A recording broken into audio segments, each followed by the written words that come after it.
going to read these books, and not just read them, but read them. Come on. If you get it, you get it. If you know, you know. Okay.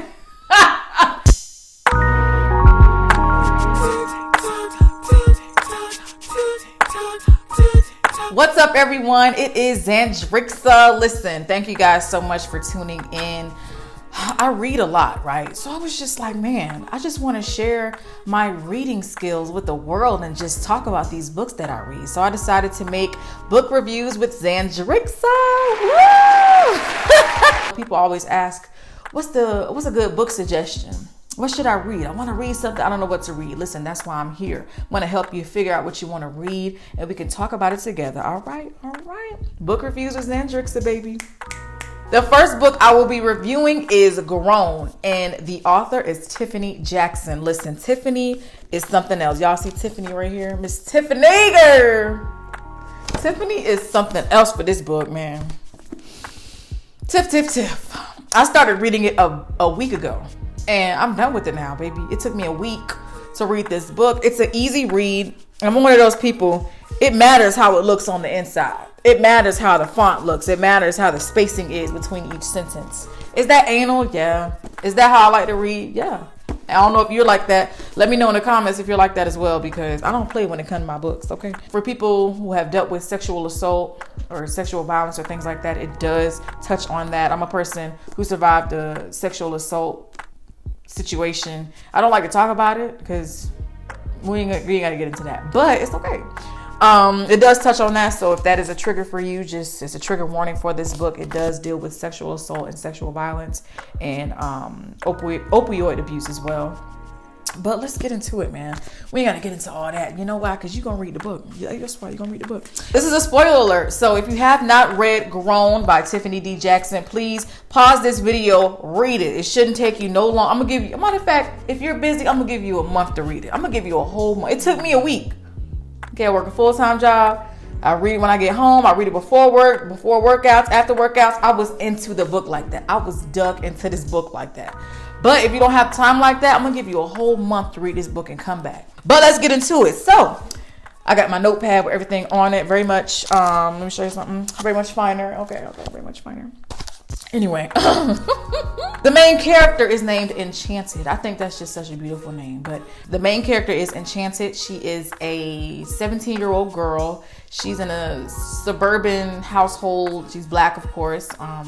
Mother and father in the household. The father works really hard. The mother works really hard just to stay in that middle class. She has three younger siblings. She's the oldest. 3 younger siblings. She's a really nice girl, man. She's shy. She's a swimmer. She has one other close friend she has named Gabriella. And she lives a normal life. She's a great singer. She loves the Anita Bakers, the Beyoncés, the Whitney Houston. She listens to music like that. She's a great, talented girl. And she wanted to sing. She was like, Mom, I have a swim meet. I got to get to the swim meet. It's late at night. It's in Manhattan. Can you please take me? The mama took off of work after some convincing. She took off of work. She said, I'm going to take you to the swim meet. You want to go to the swim meet? Let's go to the swim meet. She takes us to the swim meet. Ain't no swim meet. You know what it is? It's a singing contest at a big venue, pretty much like the Apollo. It was a big deal. So she went to the singing audition and she auditioned. She was nervous like any other 17-year-old teenager. She was nervous, but eventually she did it and she ate. Before she started singing, big time, multi-platinum, EGOT, Grammy Award winning singer Corey Fields walks through the middle of the amphitheater and sits down right before she comes up, and makes her even more nervous because he's like big, he's huge, he's a huge singer. So he comes in the middle of the crowd and she's like, oh my gosh, Corey Fields is he's in the crowd, oh my gosh. And then eventually she sings, she doesn't kill it the way she wanted to, because the girl before her killed a little more, but she eventually sings and she eats it still, and he takes interest in her. Mind you, Corey Fields is 28. Enchanted is 17. So I'm not gonna do the whole synopsis of, everything, but pretty much he takes a liking to her. He tells her parents, hey, I'm gonna make her into a star. I'm gonna make her into a star. They trust him. They let him take her on tour, make her a better singer, give her singing lessons and everything like that. They trust him to go on tour with him. Everything is great. And then, stuff hit the fan. When stuff hit the fan, is you still a fan? stuff hit the fan. It hit the fan. Corey Fields was not who he portrayed himself to be. He made Enchanted fall in love with him, right? And then she was really a delirious, freaking delusional, just unrealistic 17-year-old girl who thinks she knows it all. Just like I was when I was 17. I'm 23 now, but she just thought she knew everything. She had all the answers. Her parents trusted in her that she would be okay, trusted in Corey that he would take care of her, trusted in Jessica, I call it a road manager, the girl that was right by his side, that was helping him out. But nothing was what it was supposed to be. Nothing went as planned. He ended up just manipulating her so much. And he knew he could manipulate her because she was 17 years old. He was 28. It was easy. It was like riding a bike for Corey. It was easy. He manipulated her. He made her feel less confident. She had a shortcut. Look, you see in the book she has a shortcut. He made Enchanted put on a wig, honey. Enchanted put on a wig, not even being herself to please Corey. 17, just delusional. He verbally abuses her. He mentally abuses her. He physically abuses her. And she's not the same girl she was when she went on tour with him.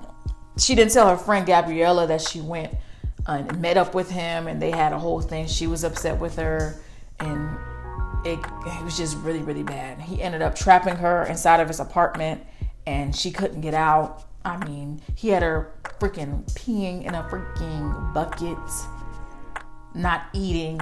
All he was feeding her was, Jessica, the road manager, she was just giving her some fast food and that's all she was eating, drinking water, barely. She was really dehydrated all the time. She just was out of whack. 17 years old. She was on tour with him for a couple months, stayed with him for a couple months, and he was terrible to her.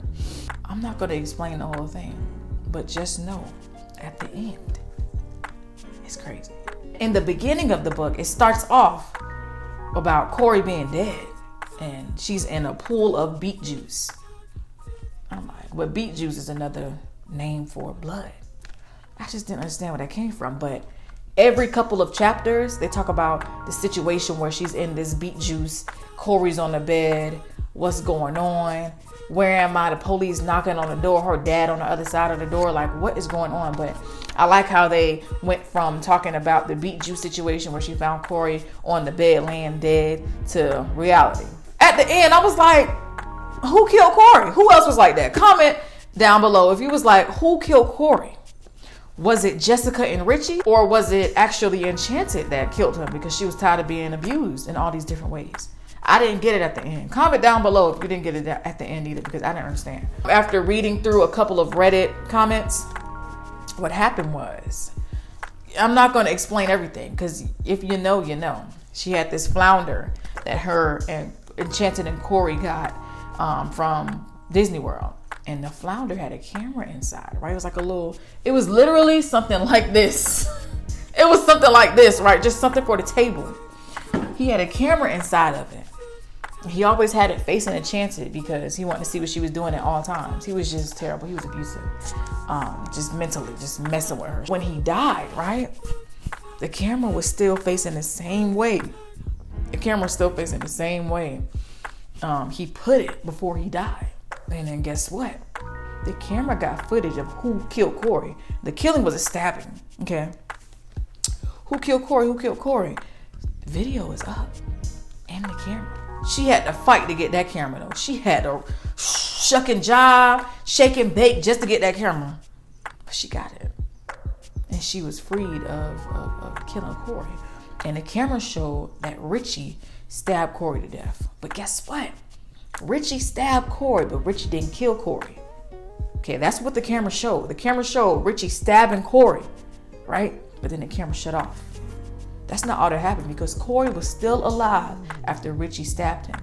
You know what happened after that? Enchanted came in like, oh my gosh, like, this nigga just got stabbed up. Corey was still alive when she saw him. When she finally saw what happened, he was still alive. And he was trying to grab for the knife that Richie stabbed him with and stabbed Enchanted. She said, you know what? You done put me through all of this abuse. Enough is enough. I'm killing you. I'm killing you. She got that knife. Bah, bah, bah, bah. She stabbed him. She finished the job, honey. She finished the job. She stopped swimming. She stopped singing. How you gonna be on tour to sing? You ain't even singing. It came out that, hey, this dude, Corey Fields, has had multiple tens, almost hundreds of cases dealing with underage girls. So many cases dealing with underage girls. A whole bunch of other girls come out and finally speak up because Enchanted spoke up. And eventually, all of them came up and was like, hey, he mentally abused me. He physically abused me. He verbally abused me. I got scars. I have stories to tell. Richie and Jessica went to jail, and her life is never going to be the same, but that's just how the cookie crumbled. That's just how the story went. That's how the story went. You cannot put this book down when you read it. Once you open one page, you open 2, 3, 4, 5, 6, honey. Once I finished the book, if you know, you know. You went to the end of the book, right? But before the acknowledgments, before the resources, author's note, she was like, this is not about R. Kelly. This is not about R. Kelly. But I mean, it felt like it was about R. Kelly. But I guess it wasn't about R. Kelly. I'm sure the women that dealt with R. Kelly's weird pedophile behind felt triggered by this book because it's similar to their story. It's similar to what they say they've been through as well. But this story is a testament to how men, women, and just America in general does not respect the black woman, because Enchanted and all of the other victims cried out about needing help, about Corey Fields, about what he did to them. Nobody listened.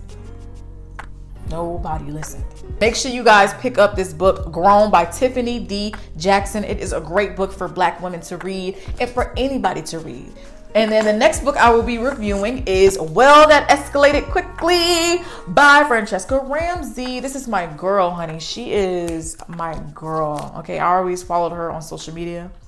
So for her to have a book out, it's such a great book. I already read it, but thank you guys so much for watching and take the time to learn more about me and learn more about the book. And for now, I'll see you later.